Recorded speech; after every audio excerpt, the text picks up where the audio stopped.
wishing harm on black men. So the next time a police officer shoots an unarmed black man, don't expect us to be there and protest.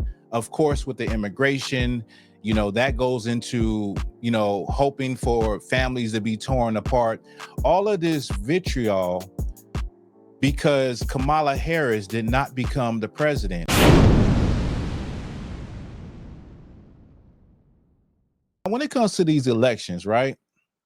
These elections, you see black people had put their whole soul into Kamala Harris becoming the first woman president and quote unquote black president. We're going to get to that. Well, when that didn't happen, what you saw was a lot of black people, mostly sisters, said, you know what? We're washing our hands with all of these people. Nobody came out and supported black women, a black woman. I've heard sisters say things like black men didn't support them. I heard them say things like basically wishing harm on black men. So the next time a police officer shoots an unarmed black man, don't expect us to be there and protest. Of course, with the immigration, that goes into, hoping for families to be torn apart. All of this vitriol because Kamala Harris did not become the president, a quote unquote black woman. Now, I even heard a black woman say this, which she echoed what Barack Obama had said a few weeks ago when he got on black men, saying that he think that black men are not voting for Kamala Harris just because they don't want to see a woman as president, which was just some BS. And that showed you because when those results came up, and let me pull these results real quick. It just shows you right here that 86% of black men went and voted for Kamala. So all of that rhetoric, all of that stereotypical nonsense that they were saying about black men, well, it didn't happen, y'all. It didn't happen. Overwhelmingly, black men supported Kamala Harris. Ain't that something? When they were saying that black men felt some type of way about a woman being in charge, a black woman being in charge, and black women is doing all of this over a woman that is a woman of color, but newsflash, she is not black. And so sisters got in a fit, in a emotional fit over what just transpired. But let's keep it real. Think about this.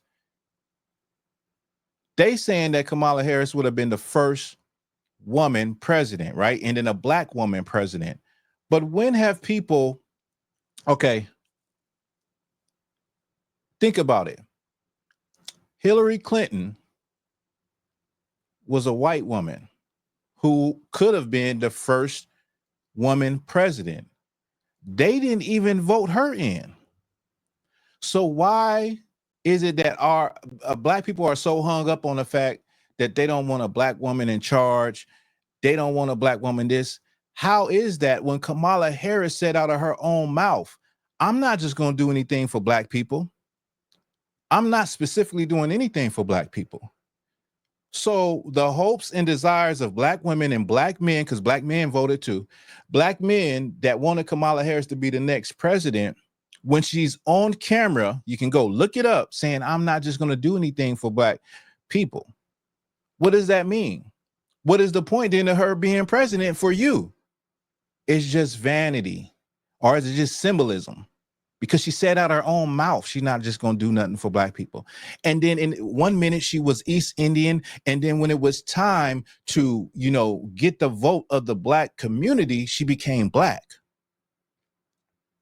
And so you really got to look at this. There's a video not too long ago that Sister Sherazade Ali had, it was a clip. It was a clip, I believe it was on Sign Netter.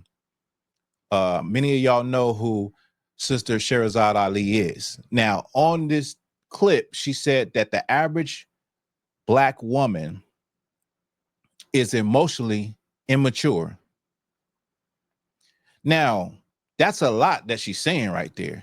And she said the average, meaning not all. And I can vouch for that. The average black woman in America don't get no older than about 14.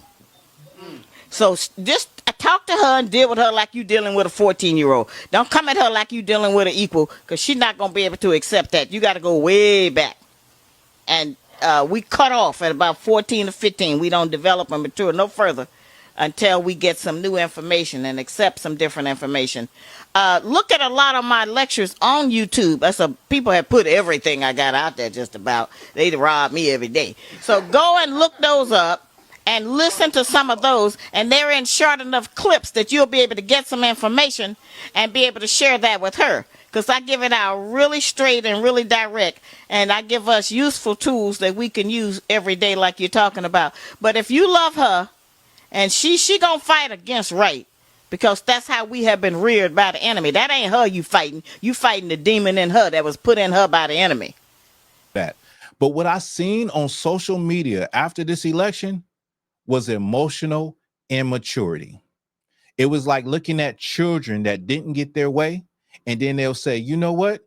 Well, since I didn't get my way, good luck with police, shooting unarmed black men. Good luck with immigrants' families being deported. Good luck with that. And I'm like, is that adulting? Is that being an adult? If you really think about it, it was childish. It still is childish. Not that it is childish. And I said, it wasn't just black women. I've seen some videos with some black men that everybody is in their emotions, emotionally immature, not seeing the big picture.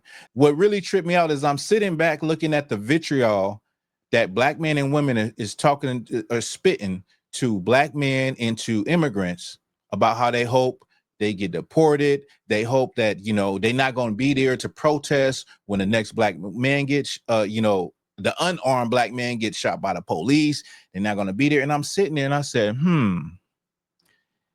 you got one group of slaves, oppressed people, hating another group of slaves, oppressed people, because of the slave master that they voted for.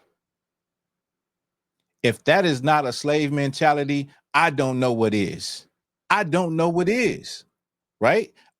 It's just crazy to me.